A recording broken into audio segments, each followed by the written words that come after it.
Hare Krishna, Krishna Krishna, Hare Hare, Hare Ram, Ram Ram, Hare Hare.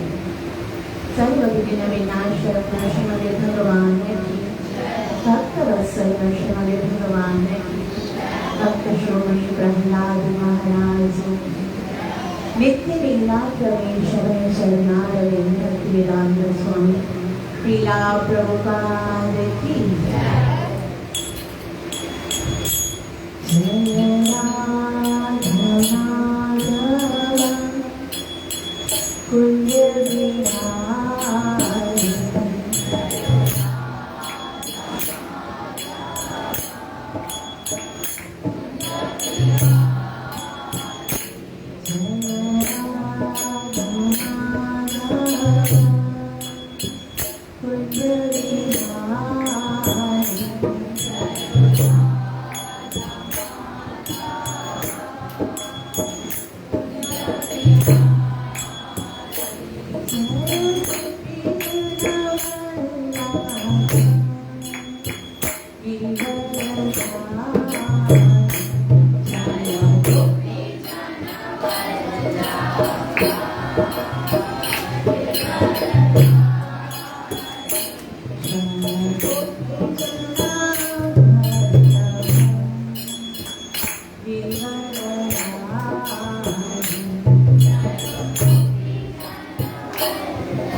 हरे कृष्ण महामंत्र की नरसिम्हा भगवान की भक्त वत्सल श्रीमदे भगवान की भक्त श्रोमणी प्रहलाद महाराज की नित्य लीला प्रवेश है शरणारविंद भक्तिवेदांत स्वामी प्रभुपाद नरसिम्हा भगवान समस्त जीवों के समस्त कष्टों को, क्लेशों को, संकटों को, मुसीबतों को हरने वाले हैं। और आज एक नन्ही सी जान जिसका 2 दिन पहले जन्म हुआ है, वो हॉस्पिटल में है और उसकी तबीयत बहुत खराब है। हम सब मिलकर नरसिम्हा भगवान से प्रार्थना करेंगे कि ये नरसिम्हा भगवान कृपया उनके सारे कष्टों को समाप्त करो और उन्हें अपनी भक्ति करने का अवसर प्रदान करो। ओम अथ श्री प्रहलाद कृत श्री नरसिम्हा कवचम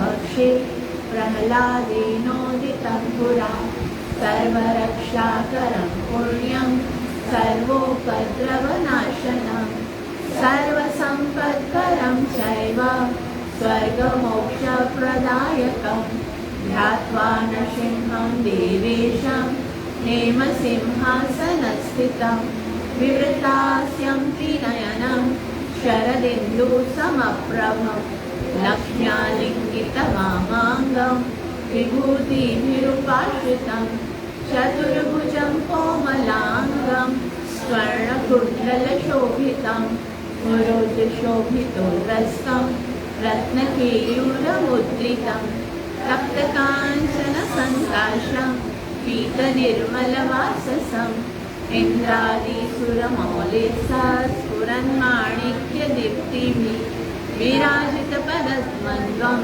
शङ्खचक्रादिहेतिभिः गरुत्मता च विनयात् स्तूयमानं मुदान्वितं स्वहृत्कमलसंवासं कृत्वा तु कवचं पठेत् नरसिंहो मे शिरः पातु लोकरक्षात्मसम्भव सर्वगोपीस्तम्भवास बालं मे रक्षतो ध्वनिं नरसिंहो मे दृशौ पातु सोमसूर्याग्निलोचन नृतिं मे पातु नरहरि मुनिवर्यास्तु ते प्रिय नासां मे सिंहनासस्तु मुखं लक्ष्मीमुखप्रिया सर्वविद्याधिपः पातु नरसिंहो रसना मम वक्त्रं पात्वहिन्दुवदनं सदा प्रह्लादवन्दितः नरसिंहा पातु मे कण्ठं स्कन्दौ भूभरणान्तकृत् दिव्यास्त्रशोभितभुजौ नरसिंहा पातु मे भुजौ करौ मे देव वरदो नरसिंहा पातु सर्वतः हृदयं योगिसाद्यस्य निवासं पातु मे हरि मध्यं पातु हिरण्याक्ष वक्षकुक्षिविदारण नाभिं मे पातु नरहरि स्वनाभि ब्रह्मसंस्तुतः ब्रह्माण्डकोटयः कट्यां यस्यासौ पातु मे कटिं गुह्यं मा पातु गुह्यानां मन्त्राणां गुह्यरूपदे ऊरुमनोभव पातु जानुनी नररूपदे जङ्गे पातु धराभार हर्तायोस्तु नृकेसरी सुरराज्यप्रद पातु पादौ मे नररीश्वरः सहस्रशीर्षा पुरुषः पातु मे सर्वशस्तनं महोग्रः पूर्वतः महावीरार्धचोदितः महाविष्णु दक्षिणेषु महाज्वालस्तु नैऋतो पश्चिमे पातु सर्वेषु दिशि मे सर्वतोमुखः पातु वायव्यां सौम्यां भीषणविग्रहः ईशान्यां पातु भद्रो मे सर्वमङ्गलदायकः संसारवैर्यः पातु मृत्युर्मृत्युर्निकेसरी प्रह्लाद मुखमण्डितं भक्तिमान् यः पठे नित्यं सर्वपापैः प्रमुच्यते पुत्रवान् धनवान् लोके दीर्घायुरुपजायते दग्धं प्राप्नोति सर्वशः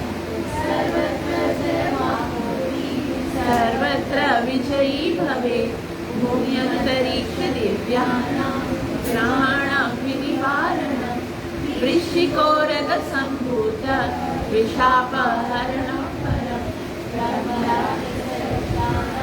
दूरोत्सारणकारणं तुजे वा तालपत्रे वा कवचं लिखितं शुभं करमूले धृतं येन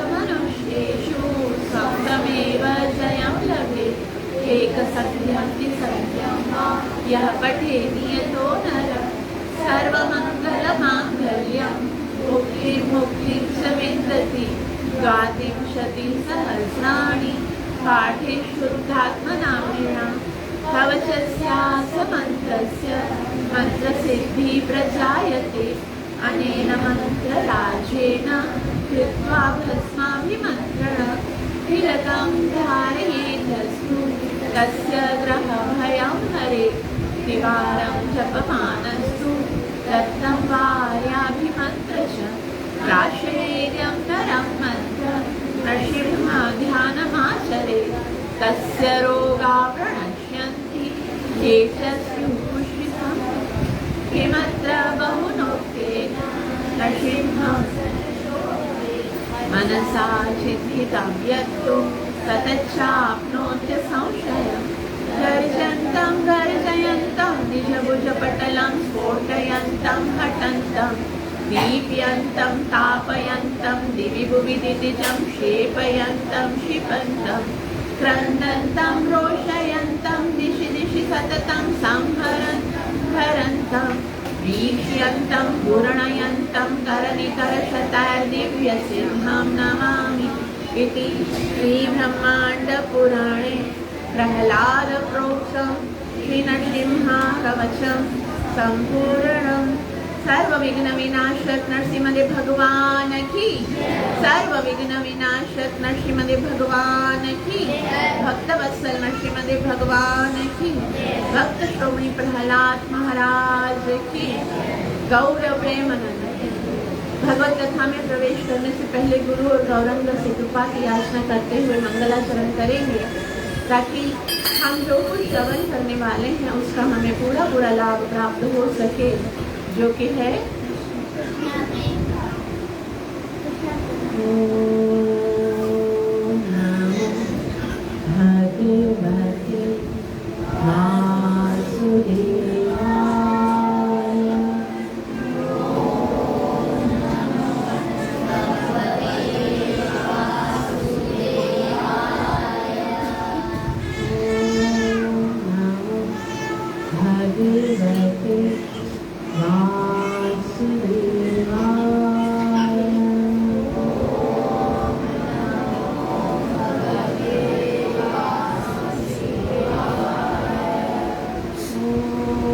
नमो भगवते वासुदेवाय।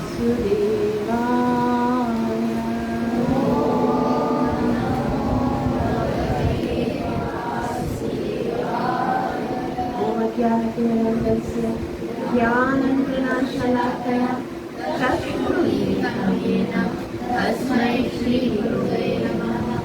श्रीचैतन्यमनोभीष्टं स्थापितं येन भूतले स्वयं रूपः कदा मह्यं ददाति स्वपदान्तिकं।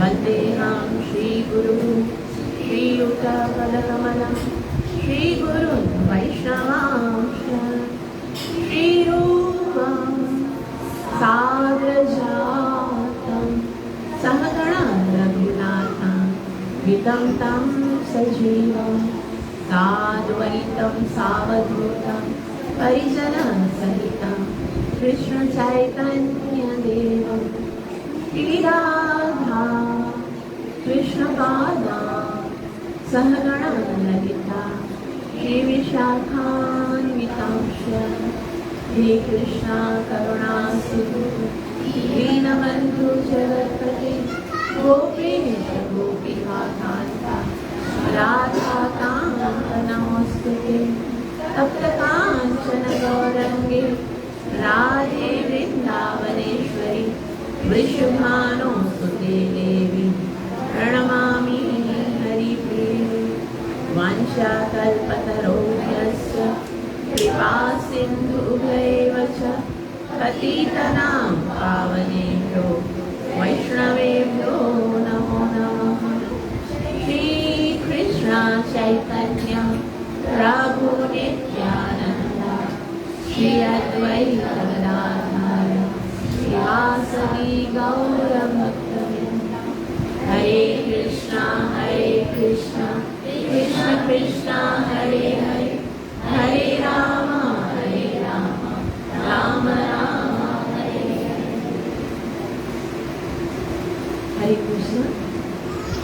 हम सब यहाँ पर श्रील रूप गोस्वामी के द्वारा लिखे हुए शास्त्र भक्ति रसा अमृत सिंधु को श्रवण कर रहे हैं। आज हमारा प्रश्न है, आज हम दूसरा अध्याय प्रारंभ कर रहे हैं। पहले अध्याय में हमने क्या पढ़ा था? पहली बात ये पढ़ी थी शुद्ध भक्ति की क्या डेफिनेशन है। शुद्ध भक्ति का क्या मतलब है? जिसके अंदर कोई अभिलाषा ना हो, अन्य अभिलाषिता शून्य, ज्ञान कर्मा ध्यानामृतम। भक्ति का मतलब होता है ना तो इसकी बदले में मुझे कोई भौतिक वस्तु चाहिए, ना ही इसके बदले में मुझे भगवान के अंदर जाके मिलना है, ना ही मुझे सायुज्य मुक्ति चाहिए। अन्य अभिलाषिता शून्यम ज्ञान कर्मा ध्यानामृतम। और कैसी होनी चाहिए भक्ति? अनुकूल्येन कृष्णानु, बस कृष्ण को प्रसन्न करने के लिए अनुशीलनम। अनुशीलनम मतलब जो हमारे आचार्यों ने जो भक्ति के सिद्धांत दिए हैं उनके पदचिन्हों पर चलकर जो हम कार्य करते हैं। मतलब भक्ति कोई मनगढ़ंत नहीं हो सकती कि मेरी मर्जी आ रही है तो मैं भगवान की ऐसे सेवा करूं, मेरी मर्जी आ रही तो नहीं। जो हमें आचार्यों ने, जो गुरु महाराज ने हमें जो सिद्धांत दिया, भाई इस समय आपको आरती करनी है, इस समय आपको भोग लगाना है, इस समय आपको भगवान की मंगल आरती करनी है।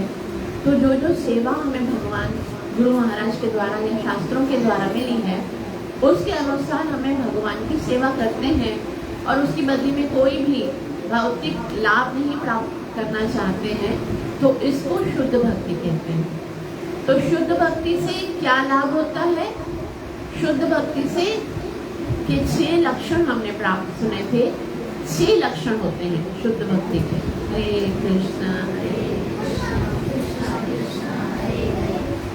राम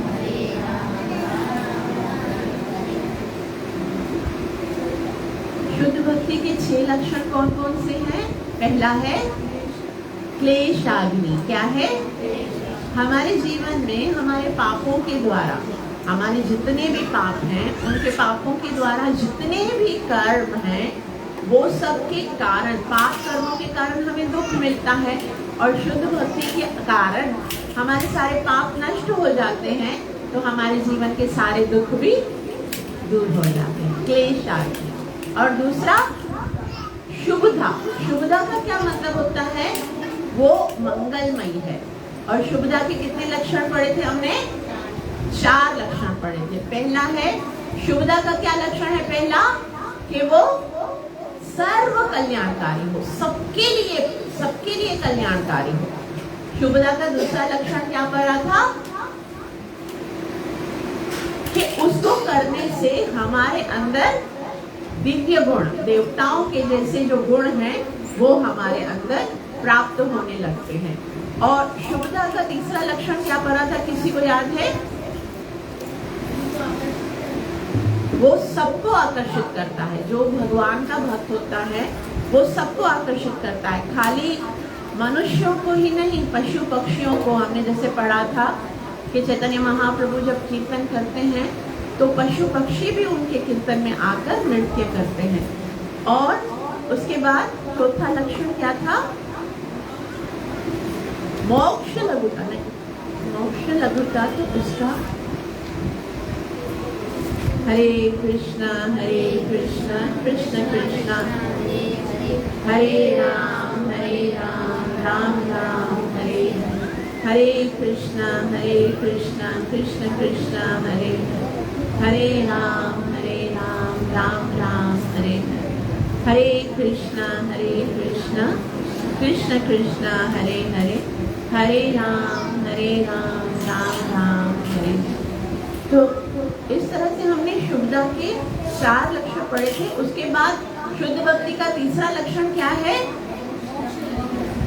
मोक्ष लघुता। मोक्ष लघुता मतलब जो शुद्ध भक्त होता है उसके आगे मुक्ति की भी कोई इम्पोर्टेंस नहीं होती है। हमने जैसे पढ़ा था कि प्रहलाद महाराज को भगवान ने कहा कि चलो मुक्ति प्राप्त करा देता हूँ, तो बोला नहीं, मुझे यहीं पर रहना है क्योंकि मुझे दूसरे जीवों का उद्धार करने के लिए प्रचार करना है।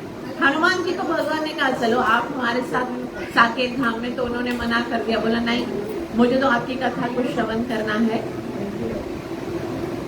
हरे कृष्ण। और शुद्ध भक्ति का चौथा लक्षण क्या है? क्या है? सुदुर्लभा। सुदुर्लभा मतलब ये बहुत ही मुश्किल से मिलती है। 2 कारण बताए थे क्यों मुश्किल से मिलती है। एक तो अपने प्रयास से नहीं मिलेगी भक्ति, आप अपना कितना भी प्रयास करोगे नहीं मिलेगी। 2 प्रकार से मिलेगी। कैसे मिलेगी? गुरु और कृष्ण की कृपा से। गुरु कृष्ण कृपा करेंगे तो हमें क्या मिलेगा? गुरु मिलेगा। और गुरु कृपा करेंगे तो क्या मिलेगा? कृष्ण मिलेगा। और कृष्ण की कृपा से अगर गुरु मिलेगा तो कृष्ण की कृपा कब होगी? जब हम प्रयास करेंगे, कुछ ऐसा करें कि कृष्ण जो है वो प्रसन्न हो जाए, और फिर कृष्ण हम पे कृपा करेंगे तो उनकी कृपा से हमें गुरु महाराज मिलेंगे और गुरु की कृपा से हमें कृष्ण प्राप्त होंगे। तो शुद्ध भक्ति बहुत दुर्लभ है क्योंकि हमारे अपने एफर्ट से नहीं मिलती। जब कृष्ण खुश हो, ना जाने कौन सी बात पर दयानिधि रिझ जाएंगे। जरूरी नहीं है कि हमारा एक्शन जो है उससे भगवान खुश होते हैं। भगवान तो भावग्राही हैं। आप अगर कोई बहुत ही अच्छा काम कर रहे हो, जैसे यहाँ पर आप बैठे हो ना, आप श्रवण करने के लिए आए हो, भगवान की कथा सुनने के लिए आए हो, ये सबसे अच्छा काम है ना। ये कितना अच्छा काम है कि हम भगवान की कथा, लेकिन उसमें हमारा मूड क्या है, हमारी इंटेंशन क्या है, हमारे हृदय में क्या है। कुछ लोग तो बस खाली जो हम तर्क देंगे या जो हम बात करेंगे उसमें कोई ना कोई गलती ढूंढने के लिए आते हैं कि ये गलती इसने कर दी, ये गलती इसने कर दी। श्रील प्रभुपाद जी कहते हैं कि 2 प्रकार की मक्खी होती है, एक हाउस फ्लाई होती है और एक मधुमक्खी होती है। एक घर की मक्खी होती है और एक मधुमक्खी होती है। इन दोनों में क्या फर्क है? घर की मक्खी हमेशा कहाँ बैठती है? जहां पर गंदगी होगी ना वहां पर बैठेगी। भले कितने ही घर में अच्छी अच्छी चीजें होंगी लेकिन वहां पर नहीं बैठेगी, गंदगी पे बैठेगी। और मधुमक्खी कहाँ बैठती है? फूलों के अंदर से रस निकालती है ना, बहुत ही सावधानी के साथ फूलों का रस चूसती है। फूलों में भी कांटे होते हैं, पत्ते होते हैं, वो उसे नहीं दिखते, फूल का जो मीठा मीठा रस है वो दिखता है। तो हमको मक्खी नहीं बनना चाहिए। बहुत कुछ अच्छा भी तो सुनने को ही मिलेगा ना, तो उसमें हमारे ग्रहण करने के लिए क्या है, उसको ग्रहण करना चाहिए। हमको मधुमक्खी जैसा बनना चाहिए। तो भगवान आप क्या कर रहे हो इसको देखकर प्रसन्न नहीं होते हैं। भगवान ये देखकर प्रसन्न हो रहे हैं कि जो आप सेवा कर रहे हो उसमें आपका भाव कितना प्योर है, कितनी शुद्ध हृदय के साथ आप वो कार्य कर रहे हो, उससे भगवान खुश होते हैं। तो शुद्ध भक्ति का चौथा लक्षण था सुदुर्लभा, क्योंकि हम एक्शन तो अच्छा कर लेते हैं लेकिन इंटेंशन अच्छी रखते ही नहीं है। इंटेंशन अच्छी रखना, भाव अच्छा रखना, वो कैसे होगा? जब हम अच्छे से जप करेंगे, शुद्ध भक्तों का संग करेंगे। क्योंकि 1 घंटा कथा सुनते हैं और बाकी के 6 दिन जो है वो भौतिक माया हमको आक्रमण करती रहती है, तो माया का एसोसिएशन इतना भयंकर होता है कि वो प्योरिटी जो है ना उसको मात कर देता है यहाँ की। इसलिए ज़्यादा से ज़्यादा हमको डिवोटी एसोसिएशन, भक्तों का संग करना चाहिए ताकि हृदय शुद्ध हो। नाम जप अच्छे से करना चाहिए ताकि हृदय शुद्ध हो। फिर अगर हम थोड़ी सी भी सेवा करेंगे ना तो भगवान हमसे खुश हो जाएंगे। और आगे शुद्ध भक्ति का 5वां लक्षण क्या है? सांद्रानंद विशेषात्मा। सांद्रानंद मतलब ऐसा आनंद है जो द्रवीभूत, इतना ज्यादा कॉन्डेंस टाइप का आनंद है कि भौतिक जगत की जितनी भी कठोरताएं या भौतिक जगत के कितने भी कलमश, दुख, तकलीफ, प्रॉब्लम, समस्याएं आती हैं, लेकिन भक्त जो है वो सदैव आनंद में रहता है। और शुद्ध भक्ति का 6वां लक्षण क्या है? श्री कृष्ण आकर्षणी। क्या लक्षण है?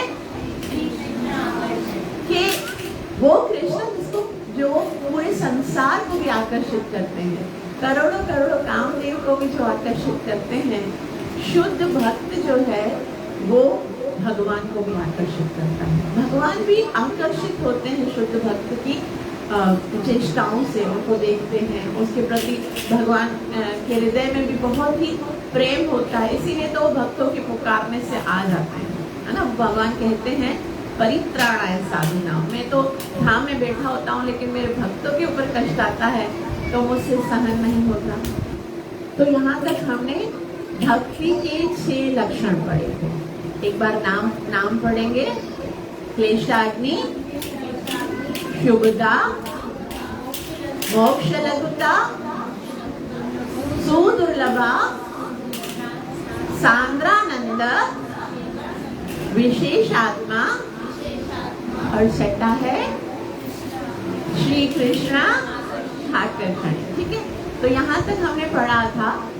अब हम दूसरे अध्याय में भक्ति की जो भक्ति है उसकी प्राथमिक अवस्थाएं पढ़ेंगे। अच्छा, एक क्वेश्चन है बहुत ही सुंदर, इसका उत्तर आपको देना है। आखिर हम भक्ति करें ही क्यों? इतना भक्ति करने में कितना कष्ट है ना। भक्ति कोई सरल तो नहीं है। सुबह सवेरे उठना पड़ता है, मंगल आरती करनी होती है, 2.5 घंटे बैठ के जप करना पड़ता है, श्रीमद् भगवद गीता पढ़नी पड़ती है, भागवतम पढ़ना पड़ता है, आप लोग को यहाँ पर आना पड़ता है, कितनी देर तक मुझे सहन करना पड़ता है। तो कोई आसान तो नहीं है, बहुत ही है ना कठिन कार्य है। तो ये करें क्यों ये सारा काम? इसको करने का क्या कारण है? इसको करने का कारण ये है कि भगवान ने जो हमें ये शरीर दिया है, हमें जो ये शरीर है वो किसने दिया है? भगवान ने दिया है। दुर्लभम मनुष्यम जन्म। ये मनुष्य जन्म जो है वो 84 लाख योनियों को क्रॉस करने के बाद ना जाने कितनी बार जन्मे हैं और कितनी बार मृत्यु हुई है, उसके बाद वापस हमको आज भगवान ने पुनः अवसर दिया है मनुष्य बनने का। तो मनुष्य जब हम बनते हैं तो भगवान ने हमारे लिए कुछ इंस्ट्रक्शंस दी हैं। किसमें दी है? शास्त्रों में। मनुष्य जो है वो जानवरों की तरह नहीं रह सकता। मनुष्य को जीने के लिए कुछ रूल्स एंड रेगुलेशंस दिए जाते हैं जो कि शास्त्र में लिखे गए हैं। जिस तरह से हम किसी गवर्नमेंट में अगर रहते हैं और अगर गवर्नमेंट के रूल्स को फॉलो नहीं करेंगे तो हमें क्या मिलेगी? पनिशमेंट मिलेगी, सजा मिलेगी। उसी तरह से हम जब भगवान के राज्य में रह रहे हैं और भगवान के आदेश का पालन नहीं करेंगे तो क्या मिलेगी? ये पहला स्तर है कि हम भक्ति क्यों करें। असल में भक्ति सजा के डर से नहीं करनी है, लेकिन ये पहला है बस। जैसे छोटा बच्चा होता है ना, उसको टीचर होमवर्क देती है, उसको होमवर्क करने में मजा आता है। वो बोलते 5 पेज लिख के आना। उसको पसंद लगता है क्या लिखना? वो क्यों लिखता है? ताकि मेरी टीचर मेरे को मारेगी, पिटाई करेगी, इसके लिए लिखता है।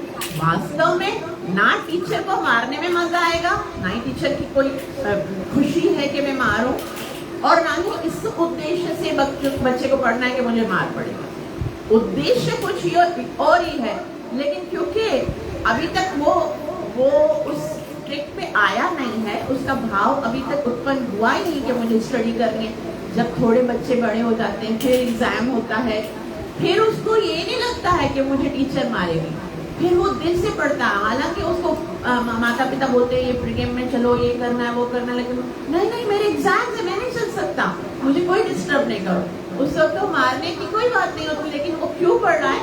क्योंकि उसको एक लक्ष्य मिल गया, एक उद्देश्य मिल गया कि मुझे एमबीबीएस करना है, मुझे डॉक्टर बनना है, एक लक्ष्य मिल गया। तो शुरू अभी हम लोग जो है ना, उनको कोई लक्ष्य नहीं है, बस ये है कि भाई शास्त्रों में लिखा हुआ है मनुष्य बने हैं, जानवरों की तरह नहीं जीना है, तो हमको क्या करना है? हमको भक्ति करनी है, हम इस उद्देश्य से भक्ति कर रहे हैं। यही क्वेश्चन जो है महाराजा परीक्षित ने प्रश्न पूछा था जब उनको 7 दिन का श्राप मिला था कि 7 दिन आपकी मृत्यु हो जाएगी 7 दिन के बाद। तो वो गंगा के तट पर गए और उन्होंने एक प्रश्न रखा था सारे ऋषि मुनियों के सामने। क्या प्रश्न रखा था कि पुरुषस्य हयत्कारं म्रियमाणस्य सर्वदा, कि जब मनुष्य का जीवन मिलता है तो जीव को क्या कार्य करना चाहिए? क्या क्वेश्चन है? जब मनुष्य का जीवन मिलता है, पुरुषस्य हयत्कारं, मनुष्य को क्या कार्य करना चाहिए? और म्रियमाणस्य सर्वदा, जो मरने वाला है। अब मरने वाला कौन है? कौन है? परीक्षित महाराज मरने वाला है 7 दिन के बाद।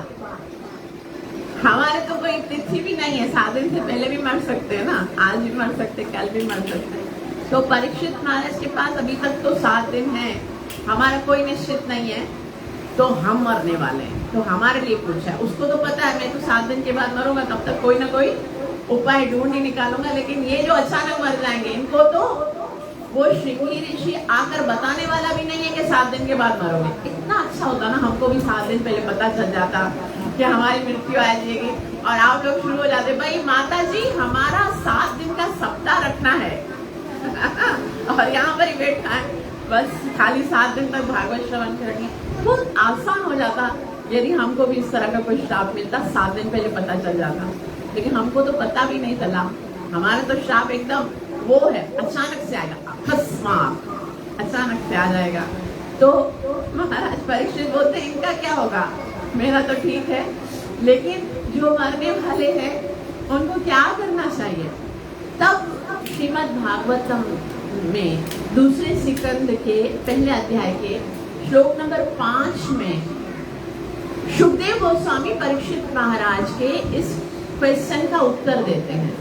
वे कहते हैं, तस्मात् भारत सर्वात्मा भगवान ईश्वरो हरि, श्रोतव्य कीर्तितव्यस्य स्मर्तव्योच्चतां भयम्। तस्मात् भारत सर्वात्मा, तस्मात् अर्थात हे भरतवंशी, अब मैं तुम्हें बता रहा हूं कि अगर किसी को मनुष्य का जन्म मिला है जिसकी कभी भी मृत्यु हो सकती है, उसको क्या करना चाहिए? सर्वात्मा। सर्वात्मा का क्या मतलब है? वह भगवान जो प्रत्येक जीव के हृदय में परमात्मा के रूप में विराजमान है। वो कौन है? भगवान कहते हैं Shrimad Bhagavad Gita chapter number 15 verse number 7, भगवान कहते हैं, ईश्वरः सर्वभूतानां हृदये अर्जुन तिष्ठति। हे अर्जुन 18.61 कि अर्जुन में प्रत्येक जीव के हृदय में परमात्मा के स्वरूप में विराजमान हो। भगवान कहते 15.15 में सर्वस्य चाहं हृदि सन्निविष्टो। अभी परीक्षित महाराज को शुकदेव गोस्वामी ने कहा है वो भगवान जो सबके हृदय में परमात्मा के रूप में विराजमान है, वो कौन है? भगवान श्री कृष्ण। फिर भी अगर किसी को समझ में ना आए कि पता नहीं किसका करने को बोल रहे हैं, तो कहते हैं भगवान ईश्वरो हरि, वो भगवान है। भगवान अर्थात जो षडेश्वर्य से मुक्त हो, संपूर्ण धन, संपूर्ण ज्ञान, संपूर्ण सुंदरता, संपूर्ण वैराग्य, संपूर्ण शक्ति और सब, जिसके पास सब कुछ संपूर्ण मात्रा में हो, षडेश्वरी हो, वो भगवान है। वो कौन है? ईश्वर है। ईश्वर अर्थात जिन्होंने संसार को पैदा किया है, जो पालन करते हैं, जो संहार करने वाले हैं। हरि, हरि भगवान श्री कृष्ण का नाम है, जो समस्त जीवों के समस्त अमंगल को हर लेता है, प्रेम देता है और मन ले लेता है। तो भगवान श्री कृष्ण का ही करना है और किसी का नहीं। क्या करना है? श्रोतव्य, कीर्तितव्य, स्मर्तव्य, 3 काम करना है। क्या करना है? श्रोतव्य। क्या करना है? श्रोतव्य मतलब भगवान के विषय में सुनना है, किसी और के विषय में नहीं। वो पहली लाइन में पूरी भगवान की लाइन बताई कि भाई वो आत्मा के रूप में हृदय में बैठा है, षडेश्वरी युक्त है, हरि है, परमात्मा है। वो उसके विषय में क्या करना है? श्रोतव्य, सुनना है। कीर्तितव्य से उसका ही कीर्तन करना है और स्मर्तव्य, उसी को ही स्मरण करना है। यदि आप भाव बंधन से छूटना चाहते हो, यदि आप जन्म मरण के चक्कर से छूटना चाहते हो, यदि आप इस भौतिक जगत में मनुष्य जीवन प्राप्त करके अपने आध्यात्मिक लक्ष्य को प्राप्त करना चाहते हो, तो भगवान की अतिरिक्त और किसी के बारे में न सुनना है, ना ही कीर्तन करना है और ना ही किसी को याद करना है। भगवान श्री कृष्ण भी भगवत गीता में बोलते हैं, अनन्यास चिंतयन्तो माम। अनन्यास, अनन्यास का मतलब है मेरे अतिरिक्त और किसी का नहीं। कभी कभी मन में ऐसा लगता है कि भगवान इतना सेल्फिश है, अपने बारे में ही बोलता है खाली। कभी बोलना चाहिए ना भाई, किसी का भी याद करो, सबके अंदर में बैठा हुआ हूँ, कितना अच्छा लगे ना सुनने को। कृष्ण कभी भगवत गीता में आपको इस चीज की परमिशन नहीं देते हैं कि किसी की भी भक्ति कर सकते हो। भगवान बोलते हैं मामेकं शरणं व्रज, केवल मेरी शरण में आओ, केवल मेरी भक्ति करो। तो कोई कह सकता है भाई कृष्ण को क्या है, खाली अपनी बड़ाई करता है। तो उसका उत्तर देते हुए आचार्यगण क्या कहते हैं कि देखो, इस संसार में यदि कोई पिता है और उसका पुत्र है, तो वो अपने पुत्र को अगर बोलता है कि देखो बेटा तुम मेरे बेटे हो, तो तुम्हें मेरी आज्ञा का पालन करना चाहिए, है ना, मेरी बात पूरी करनी चाहिए, मेरी सेवा करनी चाहिए। अगर कोई पिता अपने पुत्र को ऐसा बोलता है तो क्या गलत बोलता है या सही बोलता है? सही बोलता है ना। तो भगवान कहते हैं पिताहमस्य जगतो, मैं इस संसार का पिता हूँ। तो भगवान पिता होते हुए यदि हम सब संतानों को अपनी भक्ति करने के लिए कह रहे हैं, अपनी सेवा करने के लिए कह रहे हैं, तो क्या सही बोल रहे हैं या गलत बोल रहे हैं? सही बोल रहे हैं। एक आचार्य तो यहाँ तक कहते हैं कि भाई देखो, भगवान कहते हैं, भगवान श्री कृष्ण क्या है? हे कृष्ण करुणा सिंधु दीनबंधु जगतपति। भगवान क्या है? पूरे जगत के पति हैं। तो अगर कोई पति जो है वो अपनी पत्नी को बोलता है कि भाई मेरी सेवा करनी है, तो वो सही बोलता है या गलत बोलता है? हाँ, तो वो पति होकर अगर वो बोल रहा है कि भाई मेरी सेवा करनी है, मेरी भक्ति करना है, तो इसमें कौन सी गलती कर रहा है? तो भगवान पति है, भगवान पिता है और भगवान का अधिकार है हम सब जीवों पर। इसलिए चैतन्य महाप्रभु एक बहुत ही स्ट्रॉन्ग स्टेटमेंट देते हुए कहते हैं कि आप चाहे किसी भी वर्ण में हो, चाहे किसी भी आश्रम में हो, अगर आप भगवान श्री कृष्ण की भक्ति नहीं करते हो तो आप नरक में जाओगे। सीधा डायरेक्ट है उनके चैतन्य महाप्रभु, कोई भी उनके है ना वाक्य के अंदर ये नहीं किंतु परंतु कुछ नहीं, डायरेक्ट। सारे वर्ण आश्रम यदि कृष्ण नाही भजे, स्वकर्म करीते ते रव रवि परिमजे। सारे वर्ण आश्रम, आप क्या हो इससे कोई फर्क नहीं पड़ता। आप ब्राह्मण हो, चाहे क्षत्रिय हो, चाहे वैश्य हो या शूद्र हो, ब्रह्मचारी हो, गृहस्थ हो, वानप्रस्थ हो या सन्यासी हो, चारे वर्ण आश्रम यदि कृष्ण नाही भजे, अगर आपने भगवान श्री कृष्ण की भक्ति नहीं की तो क्या होगा? आप अपना अपना काम करोगे, अच्छे से करोगे। क्या काम करोगे? जो ब्राह्मण हैं वो क्या करेंगे? तपः शौचम क्षमा दमा क्षमा सब कुछ करेंगे। जो क्षत्रिय हैं वो अपना युद्ध का कार्य करेंगे। जो ग्रस्त हैं वो घर का काम करेंगे। जो ब्रह्मचर्य हैं वो शास्त्र अध्ययन करेंगे। जो सन्यासी हैं वो जो भी करते हो एकदम परफेक्टली करते हो, एकदम परफेक्टली करते हो। लेकिन भगवान श्री कृष्ण की भक्ति नहीं करते हो तो आप कहाँ जाओगे? चैतन्य महाप्रभु बोले डायरेक्ट से नरक में जाएंगे। तो इसलिए भगवान श्री कृष्ण की भक्ति करना प्रत्येक जीव के लिए अनिवार्य है। तो कभी कभी मन में लगता है कि भाई हमें तो दिल ही नहीं करता भक्ति करने का, हमें पसंद नहीं लगता, हम वही काम करेंगे ना जो कि करने की इच्छा हो। भक्ति करने की तो इच्छा ही नहीं है, तो भले इच्छा ना हो।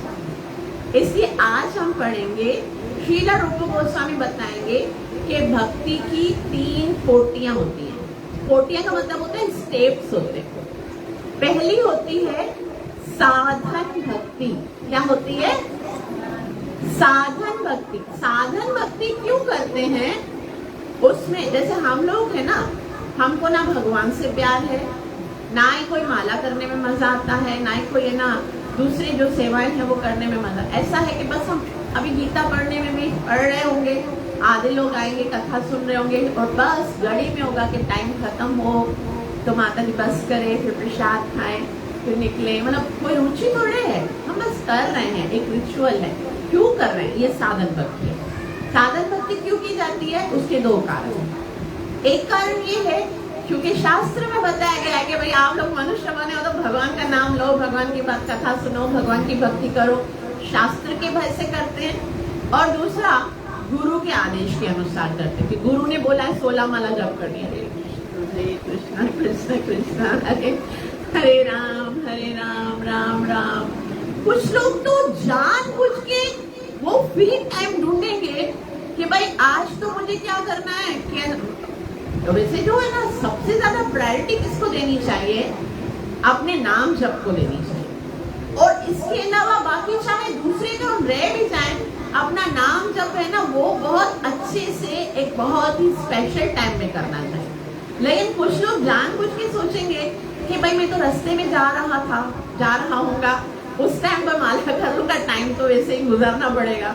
कुछ लोग सोचेंगे भाई मैं तो है ना ये कार्य करते हुए या कुछ भी गार्डन में जाऊंगा वॉक करने के लिए, तब जप कर लूंगा। मतलब नाम जप करने के लिए स्पेशल टाइम नहीं निकालेंगे। खाना खाने के लिए स्पेशल टाइम होगा, सोने के लिए स्पेशल टाइम, चैटिंग करने के लिए स्पेशल टाइम। लेकिन नाम जप करने के लिए फिजूल टाइम जो मतलब और कोई बस ऐसे ही यूटिलाइज करना है वो टाइम निकालेंगे। लेकिन ऐसा नहीं है। नाम जप जो है वो सबसे ज्यादा प्रायोरिटी देनी होती है। सुबह में सबसे ज्यादा वो टाइम जिसमें आपको और कुछ भी करने की जरूरत ही ना पड़े, बस वो टाइम जो है वो हमने निकाला है नाम जप करने। 2 घंटे निकालने नाम जप करने। तो इस तरह से अगर हम अपना नाम जप अच्छे से करेंगे तो ही हम भक्ति में अग्रसर हो सकेंगे। तो पहला है साधन भक्ति। साधन भक्ति क्यों की जाती है? 2 कारण बताए मैंने। शास्त्रों का आदेश है तो करनी है, और दूसरा गुरु का आदेश है तो करनी है। अब साधन भक्ति जो है उसमें भी दो वो है, क्या है, स्तर है। एक है वेदी साधन भक्ति और दूसरी है रागानुगा साधन। बहुत सरल है, मैं बहुत ही सरल बताऊंगी और ये प्रैक्टिकल है। ये आज हमको लगेगा कि माता जी क्या बता रही है, लेकिन हमारे जीवन जो है वो इन चीजों पर टिका हुआ है। हमारी भक्ति हमें अपने आप को जज करना पड़ेगा कि मैं कहाँ पर हूँ और मुझे कहाँ पर पहुँचना है। तो वेदी साधन भक्ति जो है, साधन भक्ति का जो पहला है वेदी साधन भक्ति, उसमें क्या करना होता है? उसमें हमको अपने मन और अपनी इंद्रियों को किसी ना किसी तरह से भगवान में जोड़ना है, भगवान की सेवा में जोड़ना है। वेदी साधन भक्ति में अपने मन और इंद्रियों को किसी ना किसी प्रकार से भगवान की सेवा में जोड़ना है, क्योंकि ये सेवा जो है वो हमारा स्वरूप है। जीवेर स्वरूप हुए कृष्ण नित्य दास। हम सेवा तो करेंगे ही करेंगे। अगर हम कृष्ण की सेवा नहीं करेंगे ना, तो हम किसी और की सेवा करेंगे। कोई नौकर अपने मालिक की सेवा करेगा, कोई गृहस्थ जो है वो अपने बच्चों की सेवा करेगा, कोई पत्नी जो है वो पति की सेवा करेगा, कोई समाज की सेवा करेगा, कोई किसी की सेवा करेगा। आप देखो, संसार में कोई भी एक ऐसा व्यक्ति नहीं है जो किसी की सेवा न करता हो, संभव ही नहीं है। अगर कोई बोले नहीं भाई, मैं तो हमारे घर में तो सब मेड्स हैं, वो करती हैं, खाना भी वो बनाती हैं, ड्रेस भी वो प्रेस करती हैं और सफाई भी वो करती है, मैं तो किसी की सेवा नहीं करती, मैं तो हाउस। अगर आप घर पे भी होते हो, किसी की सेवा नहीं करते हो, तो भी आप अपनी इंद्रियों की सेवा करते हो। अपने शरीर की तो सब सेवा करते हैं, उसको सजाना, उसको खिलाना, उसको ड्रेसिंग करना, उसके लिए शॉपिंग करना, ये भी तो शरीर की भी तो सेवा ही हो रही है ना। ये भी तो हार्ड मांस से बना हुआ कितने दिन साथ देगा, आखिर तो ये भी तो हमें छोड़ना ही पड़ेगा। तो हर एक व्यक्ति किसी न किसी की सेवा कर ही रहा है, लेकिन हमारे पास दो चॉइस है, या तो हम माया की सेवा करें या फिर मायापति कृष्ण की सेवा करें। और इन इंद्रियों के साथ, इस मन के साथ भगवान की सेवा करना, यही सारे शास्त्रों का आदेश है। आप बोलोगे नहीं, दूसरे शास्त्रों में तो दूसरी बातें बताई गई हैं।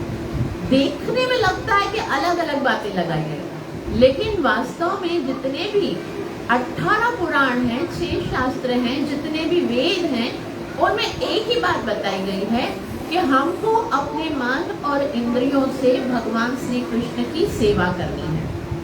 बाकी जितने भी विधि और निषेध है, विधि का क्या मतलब होता है? ये काम करने हैं। विधि का क्या मतलब है? करने हैं, उसको विधि बोलते हैं, मतलब डू।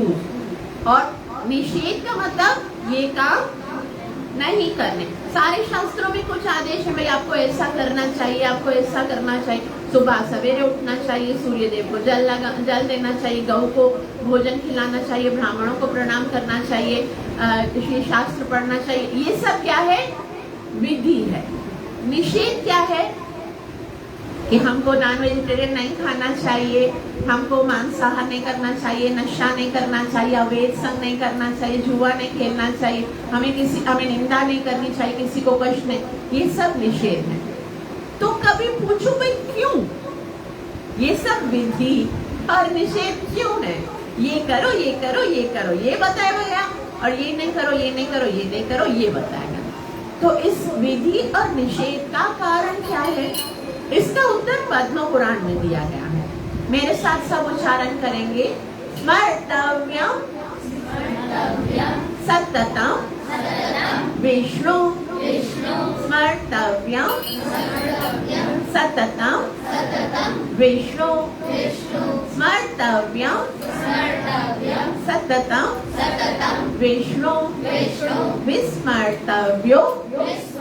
विस्मर्तव्यो न जातु चित्, विस्मर्तव्यो न जातु चित्। स्मर्तव्यं सततं विष्णु,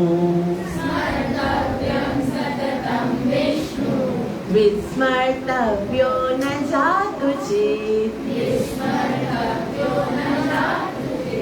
स्मर्तव्यं सततं विष्णु, विस्मर्तव्यो न जातु चित्।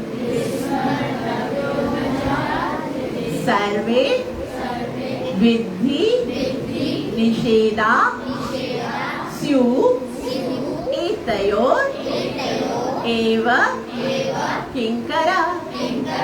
सर्वविद्धि निषेधा स्युः एतयोरेव किंकरा। स्मर्तव्यं सततं विष्णु, विस्मर्तव्यो न जातु चित्। सर्वविद्धि निषेधास्यु एकयोरेव किंकरा। अब इसको समझेंगे, ठीक है। स्मर्तव्यम मतलब हमको हमेशा स्मरण करना है। सततम मतलब कंटिन्यूअस, एक क्षण के लिए भी इसको छोड़ना नहीं है। स्मर्तव्यम सततम, किसको? विष्णु अर्थात भगवान श्री कृष्ण को। कंटिन्यूअस भगवान श्री कृष्ण को याद करना है, ये है विधि, ऐसा करना। तो ये विधि है, मतलब ऐसा करना है, डूज।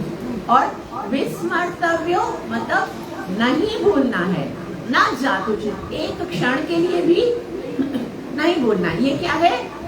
निषेध। विधि क्या है? Always remember Krishna. विधि क्या है? निषेध क्या है? Never forget Krishna. क्या है? तो अगर यही विधि और निषेध है, विधि क्या है? हमेशा भगवान को याद रखो। निषेध क्या है? कभी भी कृष्ण को नहीं बोलो। अगर ये इतना सरल है तो इतने सारे शास्त्रों में इतने सारे रूल्स एंड रेगुलेशंस क्यों हैं? सर्व विधि निषेधास्यु। सर्व विधि मतलब जितनी भी विधियां हैं। क्या विधियां हैं? सुबह सवेरे उठो, स्नान करो, पवित्र हो जाओ, तिलक लगाओ, भगवान को प्रणाम करो और गीता पढ़ो, भागवत पढ़ो, ये सब विधियां। जितनी भी विधियां हैं उनका राजा है ये। क्या राजा है? सारी विधियों का राजा है स्मर्तव्यम सततम विष्णु। सारी विधियां आज तक आपने जो जो कार्य चाहे शास्त्र में बताए हैं, चाहे आपके गुरु ने आदेश दिए हैं, उन सब का राजा है भगवान को याद करना। बस बाकी सारे ये उनके द्वारा कर रहे, ये सब उनके नौकर हैं। और अगर आप इन सारे कार्यों को कर रहे हो लेकिन कृष्ण याद नहीं आ रहा है तो श्रम एव हि केवलम, कुछ फायदा नहीं है। और अगर आप कृष्ण को याद कर रहे हो और कोई विधि अगर छूट जाती है तो भी यू आर परफेक्ट, तो भी सही है। तो ऐसा है कि सारी विधियों का राजा है स्मर्तव्यम सततम विष्णु। और जितने भी निषेध है, ये नहीं करो, वो नहीं करो, ये नहीं करो, वो नहीं करो, सारे निषेधों का राजा क्या है? विस्मर्तव्यो न जातुचित। एक क्षण के लिए भी आपको भगवान को नहीं भूलना है। तो भक्ति किस लिए? ये साधन भक्ति किस लिए की जाती है? साधन भक्ति का क्या डेफिनेशन बताया था? अपनी इंद्रियों और मन के द्वारा हमको भगवान की सेवा करनी है, मतलब भगवान को याद करना है। अब वो किस तरह से करते हैं वो डिटेल्स हम नेक्स्ट क्लास में पढ़ेंगे। आप सबका बहुत बहुत आभार जो इतना प्रेम से श्रवण किया। कृपया मुझे आशीर्वाद अवश्य दीजिए कि मैं निरपराध भाव से हरिनाम जप करके गुरु और कृष्ण को प्रसन्न कर सकूं। ग्रंथराज श्रीमद् भागवत महापुराण की, लीला रूप गोस्वामी महाराज की, नित्य लीला प्रवेश शरणारविंद भक्ति विराम स्वामी श्रील प्रभुपाद की। तो हम कोशिश करेंगे नेक्स्ट क्लास से हम 10 बजे से पहले कथा खत्म करेंगे, सही है? तो आप लोग कोशिश करिएगा, जल्दी आइएगा। 9 बजे से पहले कथा स्टार्ट हो, 9 बजे से 10 बजे तक का टाइम रखेंगे ताकि हम समय पर कथा खत्म करके शादी की घर जाएंगे। Thank you so much.